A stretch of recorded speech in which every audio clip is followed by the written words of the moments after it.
In February this year, Pete Bittard posted a message on GitHub that stopped the tech world cold. Bittard is a free software developer. No corporation, no team, just a single file weighing 1.9 megabytes, smaller than a photograph on your phone. His message said this: he was pretty sure Microsoft had paid one of their employees to break his tool and then implemented that on their servers. A $1 trillion corporation. Allegedly, to kill a 1.9 megabyte file built by one man. That file is called Rufus. 200 million people have downloaded it, close to 3 million every single month, and it makes every restriction Microsoft has ever placed on Windows installation completely optional. That is why they came for it. Rufus 4.14 was released on April 30th, 2026. The executable file is 1.9 megabytes. Microsoft Windows 11 is approximately 6 gigabytes. That means Rufus is roughly 3,000 times smaller than the operating system it systematically dismantles the restrictions of. 3,000 times smaller, and it wins. Now, consider the scale of who is using it. Close to 3 million downloads every single month. Over 200 million people since its first release. To put that in context, that is more people than the entire population of Brazil. All of them, at some point, chose a 1.9 megabyte file built by a single developer over whatever pathway Microsoft had intended for them. And what does it do that frightens Microsoft so much? Rufus lets you install Windows 11 on hardware Microsoft has declared officially incompatible, bypassing the TPM 2.0 requirement, the secure boot requirement, and the RAM requirements. It lets you skip the Microsoft account requirement during setup, which Microsoft made mandatory.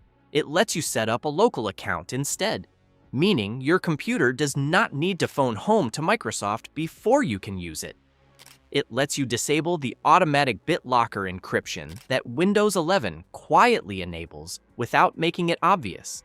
And it lets you download the Windows installation files directly without going through Microsoft's own media creation tool. Microsoft has described TPM 2.0 as, and I am quoting them directly here, a non-negotiable element for the future of Windows. Their words were, by instituting TPM 2.0 as a non-negotiable standard for the future of Windows, we elevate the security benchmark. Rufus makes that non-negotiable requirement entirely optional. In about 4 clicks. But the story of how Microsoft has responded to that, and how Pete Bittard has responded to Microsoft, is the part nobody fully joins together, and that history starts not in 2026, but back in 2021, when Microsoft drew the original line. Pete Bittard first released Rufus in December of 2011. The name stands for the Reliable USB Formatting Utility with Source, a characteristically unglamorous name for a tool whose entire purpose was practical: make it easier to create bootable USB drives. Before Rufus, the standard option was a proprietary HP tool that was limited, dated, and required installation. Bittard built something free, portable, and open source under the GNU General Public License.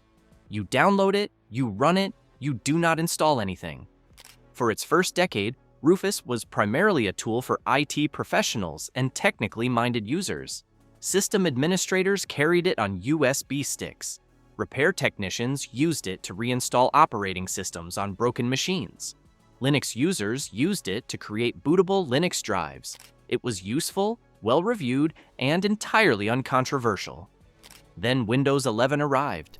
In June 2021, Microsoft announced that Windows 11 would require TPM 2.0. The chip is a hardware security module built into newer motherboards. Machines manufactured before roughly 2017 or 2018 often do not have it, or have an earlier version that does not meet the requirement. Microsoft's own PC health check tool told hundreds of millions of users that their computers were simply not eligible for the new operating system. The affected population was enormous. Estimates of how many PCs were effectively stranded by the TPM requirement ranged from 240 million to 400 million machines. Not broken machines, not slow machines.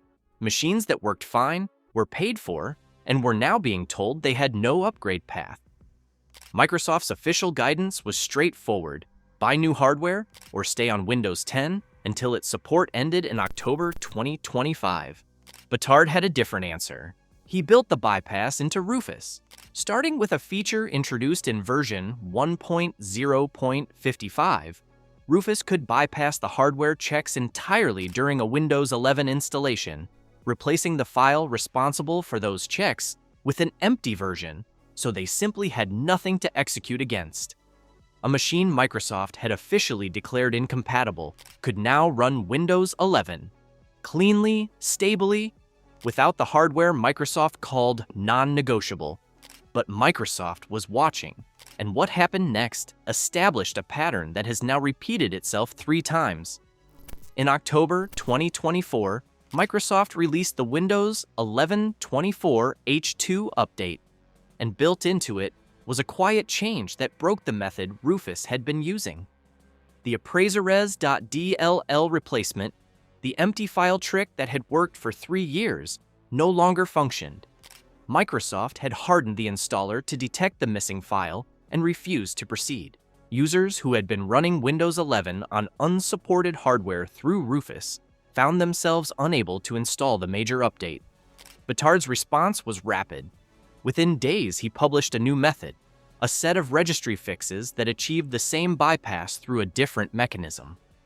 Future versions of Rufus were updated to apply those registry fixes automatically. The bypass was restored. That exchange captures the fundamental dynamic of this story. Microsoft closes a door. Batard finds a window. Microsoft closes the window. Batard finds a different window. The asymmetry is structural. Microsoft has to anticipate every possible bypass and block each one. Batard only has to find one they missed. And then, in February 2026, the conflict escalated to a level that made global tech news. Users began reporting that Rufus could no longer download Windows installation files. The tool includes a built-in ISO downloader backed by a PowerShell script called Fido, a script Batard wrote himself that automates the process of getting Windows installation files from Microsoft's own servers, without requiring users to navigate Microsoft's official download pages or use Microsoft's own media creation tool. The Fido downloads began failing. IP addresses were being blocked. Error codes were appearing. And Batard went on GitHub and said what he believed was happening. In his own words, they are detecting the script, which quite frankly is not that hard to do since it's open source, though it does require active, intentional involvement from Microsoft to break the script downloads. And then, I'm pretty sure Microsoft paid one of their employees to figure out a way to break the Fido downloads explicitly, and then implemented that on their servers. This was the 3rd time Microsoft had blocked Rufus or broken its functionality. The first was in August 2022, when Microsoft hardened its download APIs and temporarily broke the Fido script. Community developers found a workaround and Batard patched it. The second was the 24H2 update in 2024 that killed the appraiserres method. The third was February 2026. Microsoft has not officially commented on any of these incidents. They have simply pointed users toward their own official tools. But the pattern is documented, and what it tells you about the power dynamic between a trillion-dollar corporation and a single open-source developer is the most important part of this story. Why cannot Microsoft simply win this fight, no matter how many times they try? Rufus is open source. The entire codebase is public. Anyone can read it, fork it, modify it, and redistribute it. When Microsoft hardened their download APIs in 2022 to break the Fido script, Batard could see what had changed, write a fix, and push an update. When the appraiserres method was blocked in 2024, the community that had been watching the codebase helped identify the new bypass before Batard had even finished reading the change logs. The same pattern repeated in February 2026. The fix came. It always comes. There is also no legal mechanism available to Microsoft. Rufus does not distribute Windows. It does not include any Microsoft intellectual property. It is a tool that creates bootable media from files you already own the license for. Microsoft has no copyright claim over a USB formatting utility. They have no patent on the concept of bypassing a TPM check. And they cannot shut down an open-source project that is distributed globally, mirrored on dozens of servers, and licensed under the GPL, one of the most legally robust open-source licenses ever written. The February 2026 block was particularly revealing precisely because of what it was and was not. Microsoft did not block Rufus the application. They blocked a PowerShell script, a script written in their own language, from accessing their own servers to download files they make publicly available. They made it harder for users to get Microsoft's own software, to stop a tool that helps people use that software more freely. That is the level to which they felt compelled to go. Meanwhile, the downstream effects of what Rufus enables were becoming impossible to ignore. The Windows 10 end-of-life deadline in October 2025 had stranded hundreds of millions of users. Rufus was the most practical, accessible answer to that situation for users who wanted to stay on Windows but on their existing hardware. The tool that Microsoft was actively trying to impede was simultaneously the thing preventing the largest forced hardware replacement cycle in the history of personal computing. And millions of people knew it.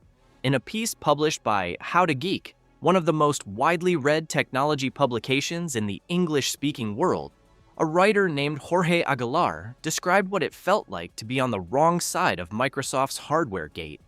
His laptop had a 7th-generation Intel i7 processor, plenty of RAM, a graphics card capable of running modern software, by any practical measure, a capable machine. Microsoft's upgrade tool told him it was incompatible. The TPM chip it was looking for was not there. He described it this way: buying costly new hardware just to keep up with Microsoft's requirements feels unnecessary and wasteful. His dependable laptop was suddenly considered outdated, not because it could not perform well, but because it did not meet these new, seemingly arbitrary standards. He is not exceptional. His situation was, and remains, the situation of somewhere between 240 million and 400 million people. They paid for those computers. They maintained them. They updated them.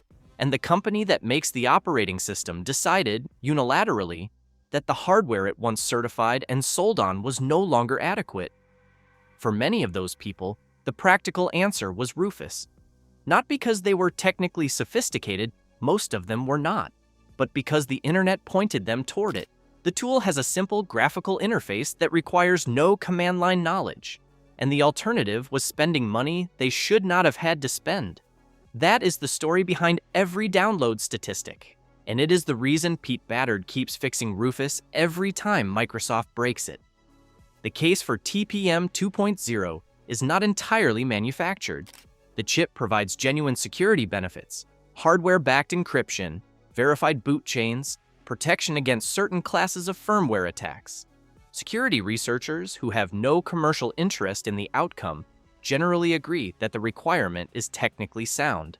Microsoft is not wrong that modern hardware is more secure hardware. The case against how Microsoft implemented that requirement is also real and does not depend on dismissing the security argument. The question is not whether TPM 2.0 is a good idea. The question is whether it was appropriate to use a genuine security improvement as a mechanism that happened to strand hundreds of millions of paying customers and effectively mandate a hardware replacement cycle. Those two things can both be true. The chip is useful, and the decision was also commercially convenient for hardware manufacturers. Pete Battard's GitHub profile describes him as a free software developer. His stated view, expressed through his work over 15 years, is that the foresight of the Free Software Foundation, the organization that has argued for decades that users must be able to inspect, modify, and control the software they run, is being vindicated. Whether you agree with that framing or not, what is not in dispute is what he has built and how long he has maintained it. The honest picture is this: Microsoft is a company with legitimate security goals, a commercial interest in hardware renewal cycles, and a demonstrated pattern of hardening its systems in ways that specifically impede tools like Rufus. Battard is a developer with no commercial interest at all. whose tool has been used by more than 200 million people, and who has fixed every block Microsoft has introduced without charging anyone a single penny. That asymmetry of scale, of resources, of motive is the thing worth sitting with. The largest software company in the world versus one developer and a file that weighs less than most email attachments. And after 3 deliberate blocks, the file keeps working. One developer, one accusation, a $1 trillion corporation that said nothing in response. And the file at the center of it, 1.9 megabytes, built by one man, kept working. If Rufus can keep your hardware running, the question is no longer whether Microsoft's restrictions are real. It is whether you are going to let them stop you. 400 million people are facing that decision right now. You just got the information they need. If this video gave you something the tech press has not, subscribe.